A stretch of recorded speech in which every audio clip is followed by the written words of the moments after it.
I've ever wanted to do is kill him. A day doesn't go by when I don't think about subjecting him to every horrendous torture he's dealt out to others, and then end him. But if I do that, if I allow myself to go down into that place, I'll never come back.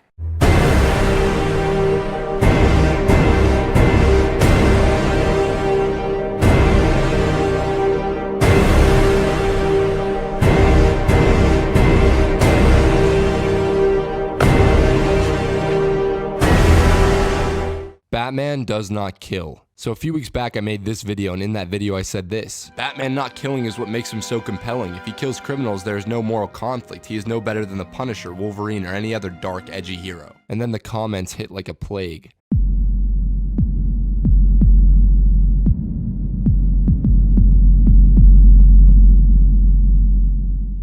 So I figured instead of crying in the corner about how hostile YouTube comments are, I'd make a video explaining my viewpoint on the entire Batman killing thing. Before I began work on this video, I needed to find a source. I wanted to talk to a man who probably knows more about Batman than any of you, than me. It took a lot of emails and a lot more courage, but I managed to get an exclusive interview with my source. He told me to meet him in an empty warehouse, and he told me to make sure I got a few reps in at the gym before I showed up. I went to the warehouse, but I skipped the gym. I would soon regret not getting that pump. Because as you are about to see, my interview went south real fast. Hey, big fan. So I know things must be rough recently, you know, with everything going on in your life. They took your movie away from you, and I'm sure the original cut was great. I'm sure it was just a phenomenal motion picture. But you know, life sucks sometimes. So I came here to ask you one question. Why the fuck does Batman kill in your movie? Technical way, right? There's a great YouTube video that shows all the kills in the Christopher Nolan movies, even though like we would perceive them as movies where he doesn't kill anyone. I think there's like 42. Are you talking about the Mr. Sunday Movies YouTube video? Is that what you based Batman killing off of in your film? You know, one shot. In the Nolan movies, the Bruce Wayne is all about not killing people. He has the moment where he tries to kill Joe Chill and he throws the gun in the river because his father would be ashamed of him. Did you see those movies? The Dark Knight, Joker tries to get Batman to break his rule. Hit me. Zach, have you seen these billion-dollar commercial and critical successes that basically got you to be able to make Man of Steel? Have you seen them? It goes back and includes even the Tim Burton Batman movies where, you know, this reputation as a guy that doesn't kill comes from. So, did you just say that in the Tim Burton movies, that's where his no killing rule comes from? He fucking puts a grenade on a guy and throws him down a shaft and blows him up. Although I would say, you know, in the Frank Miller comic book that I reference, you know, he kills all the time, right? The Dark Knight Returns, the book where Batman takes the gun, breaks it over his leg, and says, "These are the weapons of cowards." And all of my guys that I worked with were like, "You gotta shoot him in the head," you know, because they're all comic book dorks. Who the fuck do you work with? Seems like a thing you really need to kind of find out what happens there, I think.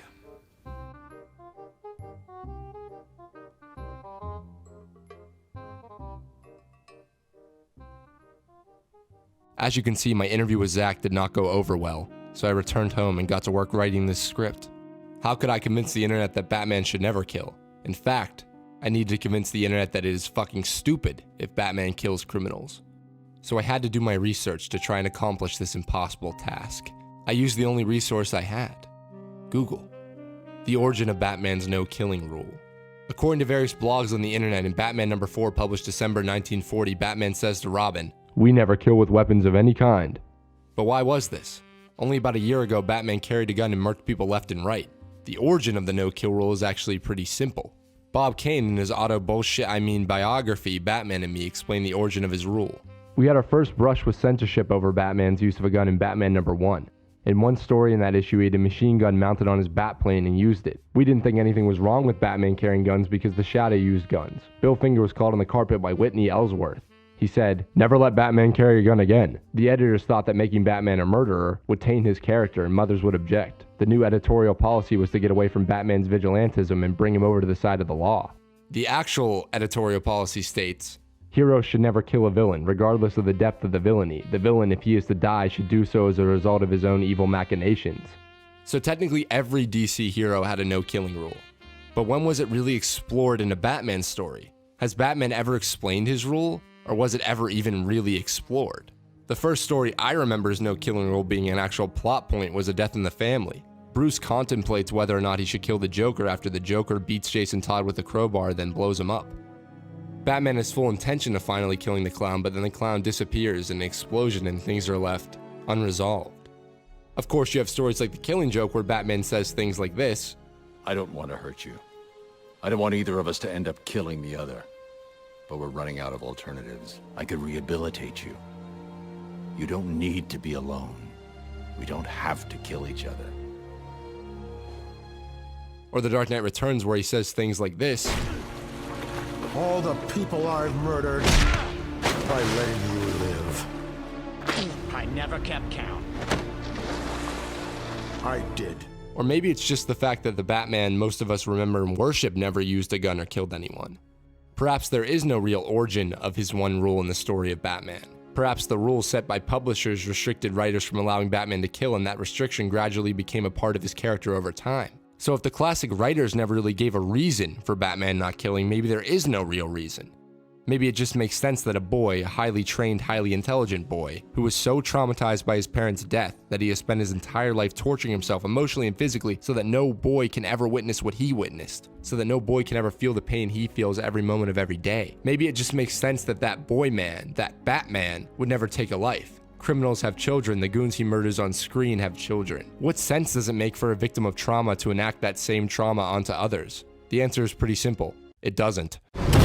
The actual conflict in a Batman story. Good Batman stories almost never focus on the physical conflict. Will Batman beat the Joker? Yeah. Will he be able to survive the story? Yeah. Good Batman stories focus on the moral or ethical dilemma of Batman. Is what Batman does right? Should he kill the Joker? Is he just a crazy guy with money? Damn good television. It's the motherfucking Eagle Double G. If Batman kills injustice, then he becomes injustice. If he takes a life, he becomes the man who took the life of his parents. If Batman decides to murder criminals, then there is really no story to be told. Mr. Freeze is icing people. Bam, dead. Two-Face can't make up his mind on what to eat for breakfast. Bam, dead. If Batman is a murderer, stories like Under the Red Hood can't exist. Stories like the Arkham games can't exist. The Dark Knight Returns can't exist. The Killing Joke can't exist. Jason is mad at Bruce for not killing the Joker. The Joker is fascinated by Batman's no-kill rule in the Arkham series. And if we are looking at the Dark Knight Returns, if Batman does indeed kill in that book, as Zack explained in his interview, and some fans tend to think, then the go-to government gopher, Superman, has reason to take Batman down. If Batman kills, why the hell would Jim Gordon work with him? Jim, buy the motherfucking book, Gordon. Go after him. I want him brought in. And I want it done by the book. As soon as you establish Batman as a killer on screen, that universe, that Batman, becomes so much less interesting. Look at the conclusion to the Batman v Superman conflict in the hit film Batman v Superman, directed by the hit director Zachary Edward Snyder. Tell me.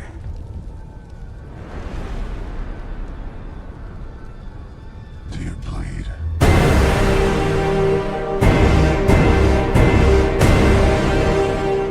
The Martha moment that we all make fun of would work on paper if Batman wasn't a killer. View this infamous scene and pretend Batman didn't just shoot a man with his .50 caliber machine guns and then blow him up. Essentially pretend Batfleck has a no-killing rule, and that Superman is the first life that Bruce is willing to take. You were never a god. You were never even a man. Alright, so in this film, this line comes off as typical uber-masculine bullshit, but if we are viewing this Batman as someone who doesn't kill, this line almost comes off as Bruce trying to justify to himself that he is about to take a life. If Bruce views Clark as an alien, then he doesn't have to worry about breaking his one rule, which would explain why Affleck seems so damn crazy in this scene. So he's finally about to do it. He is finally about to take a life, something he has never done before. He's finally about to plunge that spear into his white whale. You're letting him kill Martha. Martha. Of course, Bruce's PTSD is going to kick in and he's going to freak out as soon as he hears his mother's name, but what if, now remember in this theoretical film, Batman has never killed before? What if remembering his parents' death made him remember what he has spent his whole life fighting against? The bullet that killed his father, the bullet that killed his mother, the bullet that killed Martha. Bruce has now become that bullet. He has become Joe Chill. He has become that which he stops. So he freaks the fuck out as any Batman would. Why did you say that name? Clark is now shaking with fear. Lois runs in. Please, stop! Why did you say that name? It's his mother's name. It's his mother's name. Now Bruce finally realizes. Bruce realizes that he is about to kill someone. Kill a man who has a mother. Kill a boy who has a mother named Martha. Essentially, if Bruce killed Clark in that moment, he would be killing what is left of the 8-year-old who also had a mother named Martha. So he throws the spear away. That Martha moment works, and actually works super fucking well. If Batman does not kill. Well, too fucking bad. 30 seconds after the scene, he guns down 6 goons. Batman v Superman is not made better by the fact that Bruce is an old, tired badass who is now branding and killing criminals. It is made worse. It is not some dramatic storytelling tool. It is an excuse for Snyder to blow shit up and attempt to deconstruct a Batman which he never bothers to construct. Oh, but Alex, he lost Jason Todd. It is all a part of his arc. No, he lost Jason Todd in the comics. Did he kill the Joker for it? No. Did he want to? Yes, of course, but did he go through with it? No, because he's Batman and Batman does not kill.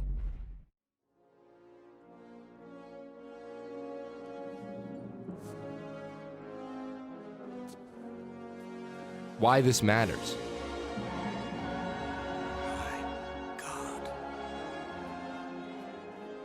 I've made this abundantly clear throughout my time on this YouTube channel. I love Batman. I love Batman too much. I love Batman so much that it's definitely an unhealthy obsession. But I haven't really explained why I find the character of Bruce Wayne so fascinating. Batman stories, to me, are the ultimate tale of turning pain and suffering into something positive. That is a story that everyone can relate to because, let's be honest here, the world can suck. My parents were never gunned down in an alley. I never fell into a well of bats. But I've experienced and probably will always experience feelings of fear, of depression, of anger, of angst. It's in my nature as a human being to experience those things. It's in all our nature. It is what we choose to do with that pain that we all feel that defines us. Batman chose to turn all those negative emotions he feels into a symbol that can bring people hope. Hope that Batman will save us from pain. But more importantly, hope that we can all be Batman. Why do we fall, sir? So that we can learn to pick ourselves up. You still haven't given up on me. Never. Yes, Bruce Wayne is a flawed, crazy person. He is at times mean, stubborn, and even abusive, but he is still good. He is still someone we can aspire to be. We can try our hardest to be Superman, but no human being can fly, but we can all try to be Batman. We can all try to turn our pain into something good. When I see Batman killing people or fans in the comments section telling me that he kills all the time, it pains me. It actually hurts my soul. Batman is not about finding a way to kill evil, but try to redeem it. His mission is an impossible task. Maybe he should kill people.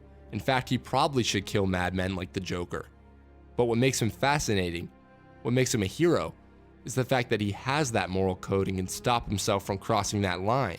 That's why I always looked up to Batman, even as a kid. Despite all the adult subtext or mature themes, superheroes are for kids. Imagine being a kid in that theater watching your favorite superhero brand people, shoot people, blow people up, and try to murder Superman. But Alex, Iron Man, Captain America, and all the Marvel heroes kill people. I'm sick of getting this fucking comment. There is a big difference between this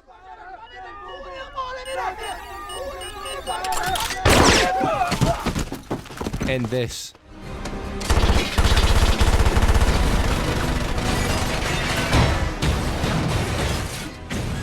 If you can't see that difference, Kill you. that is not Bruce Wayne.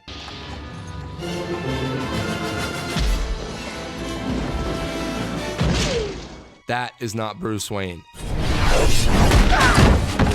And that is certainly not Bruce Wayne. That is an interpretation of Bruce Wayne that completely misses the point of Batman.